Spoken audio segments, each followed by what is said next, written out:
प्रयास करना। ऐसा दूध अगर प्राप्त हो जाए, के पत्ते से दूध कटोरी में लेकर मात्र बेलपत्री के पत्रे से एक एक बूंद, अगर दूध आप एक बूंद अगर ज्यादा ना मिला हो, एक चम्मच भी अगर आपको दूध देसी गाय का मिल गया हो, बेलपत्री के पत्ते से तुम्हारे घर के अंदर अगर शिवलिंग है या मंदिर में शिवलिंग है या तुम्हारे नजदीक में कोई शिवलिंग है, उस पर बूंद बूंद एक एक बूंद अगर शिवलिंग पर दूध समर्पित कर रहे हो, श्री शिवाय नमस्तुभ्यम, नमः शिवाय या षडाक्षर मंत्र ओम नमः शिवाय या 33 अक्षर का मंत्र महामृत्युंजय मंत्र, इसका स्मरण कर कर शिव जी पर देसी गाय का दूध समर्पित कर कर इस बेलपत्री को अशोक सुंदरी वाली जगह पर अगर आप समर्पित कर देते हैं, फिर आप जिस भी चीज के लिए अप्लाई करें, मेरा देवाधिदेव महादेव आपका हाथ पकड़कर खींचकर आगे बढ़ा ही दे। जिसके घर में संपदा की कमी होती है, जिसके घर में कर्जा बढ़ जाता है, लक्ष्मी नहीं आती, बहुत टेंशन की जिंदगी जीता है मनुष्य, व्यापार चल नहीं रहा, बहुत तकलीफ का जीवन चल रहा होता है, तो आज भी नियम है महाराज कि सोमवार शुक्रवार ये 2 बार ऐसे हैं, इन 2 बार को यदि कटोरी में थोड़ा सा शहद रखकर, मधु रखकर यदि लक्ष्मी जी का स्मरण किया जाए और माता लक्ष्मी जी का स्मरण कर कर एक लाल पुष्प उस कटोरी के सम्मुख में माता लक्ष्मी का नाम लेकर रखा जाए और बाद में वही शहद, वही मधु और वही पुष्प सोमवार का दिन और शुक्रवार के दिन लक्ष्मी का पूजन कर कर, स्मरण कर कर, दूसरे दिन शुक्रवार के दिन पूजन करें, शनिवार के दिन उस मधु का, उस पुष्प का विसर्जन करें, सोमवार के दिन पूजन करें लक्ष्मी जी का स्मरण कर कर, और मंगलवार के दिन अगर विसर्जन करें, 5 या 7 सोमवार या शुक्रवार को यदि आप मधु का भोग लक्ष्मी जी को लगाना प्रारंभ कर दें, शिव का नाम स्मरण कर कर, तो उसके घर में कभी संपदा की कमी नहीं होती, लक्ष्मी उस संपदा को बढ़ा।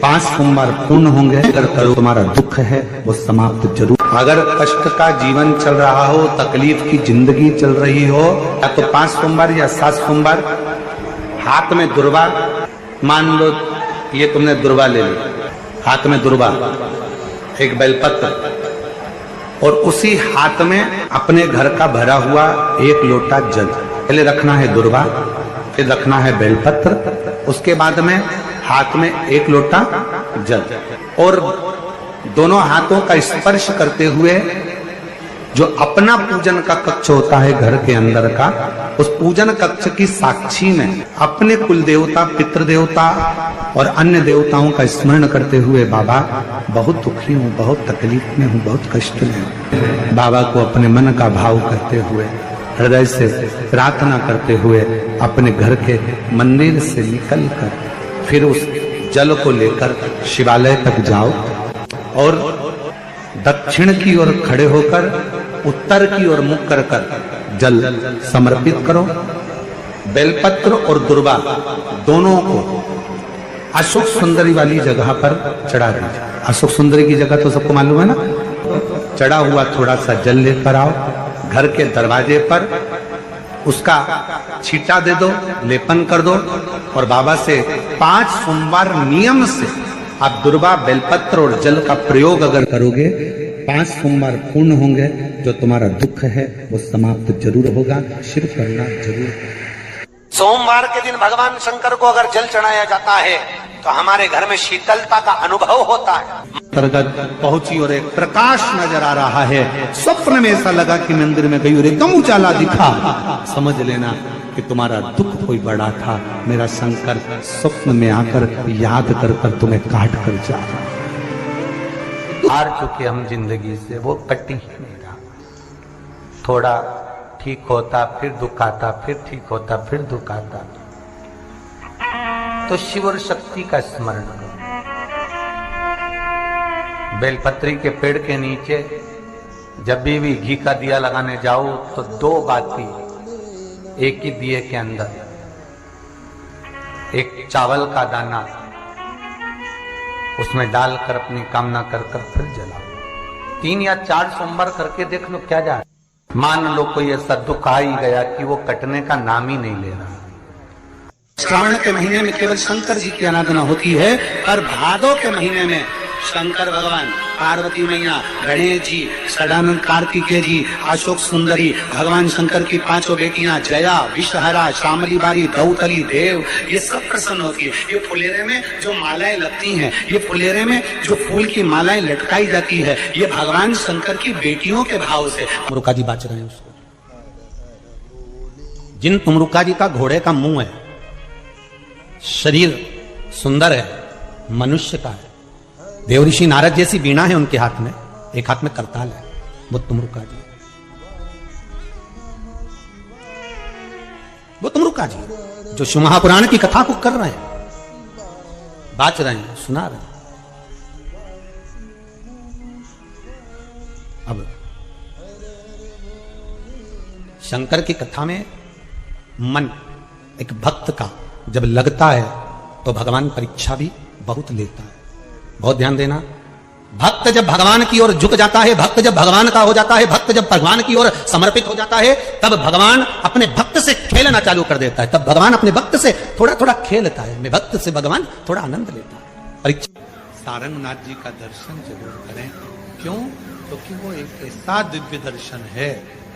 सारनाथ भगवान का एक ऐसा दिव्य दर्शन है, उस कुंड का ऐसा दिव्य दर्शन है जहां पहुंचकर हम जो कामना लेकर, अगर कितना भी जीवन में ऋण पड़ा हो, कितना भी कर्जा पड़ा हो, कितना भी दुख पड़ा हो, कितनी भी तकलीफ पड़ी हो, अगर काशी में सारनाथ भगवान का दर्शन यदि कर लेते हैं तो हमारी जिंदगी के सारे दुख धीरे धीरे धीरे धीरे, हमारा कर्जा धीरे धीरे छूट जाता है, समाप्त।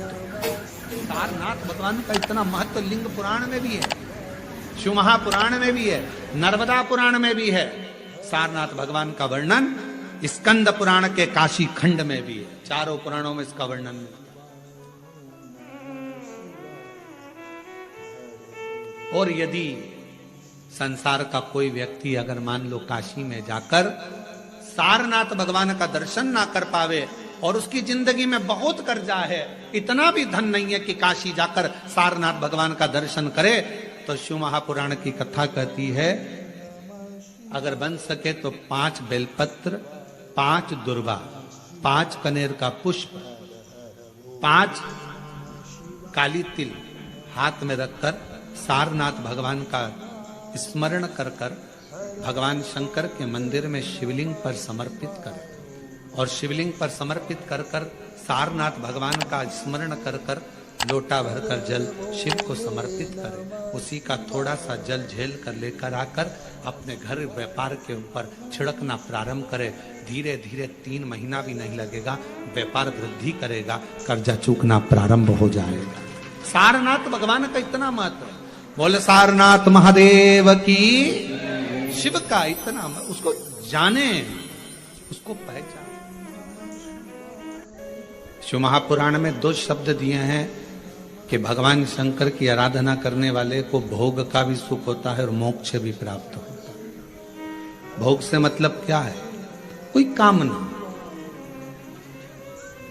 आपके जीवन की कोई कामना हो, आपके जीवन की कोई उम्मीदें हो, मुझे ये प्राप्त करना है, मुझे ये प्राप्त करना है, मुझे ये लेना है, मुझे ये प्राप्त करना है, वो उम्मीद। सारनाथ महादेव, सारनाथ महादेव, आप में से कोई गया है काशी में? सारनाथ महादेव का दर्शन किया आप लोगों ने? काशी में सारनाथ महादेव हैं, पीछे वाले हाथ उठाए हैं, ये लोग होकर आए हैं, माता जी भी होकर आए, इधर से भी कई लोग उठाए।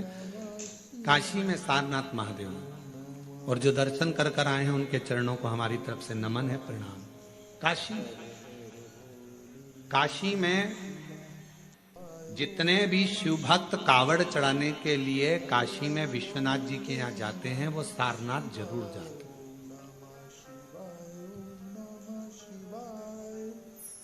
कौन है ये? कहा एक सारंग ऋषि काशी के नजदीक में रहते थे, भ्रमण किया करते थे, काशी के आसपास का घुमा करते थे। एक दिन सारंग ऋषि के मन में भगवान विश्वनाथ जी को दर्शन करने का भाव प्रकट हो गया।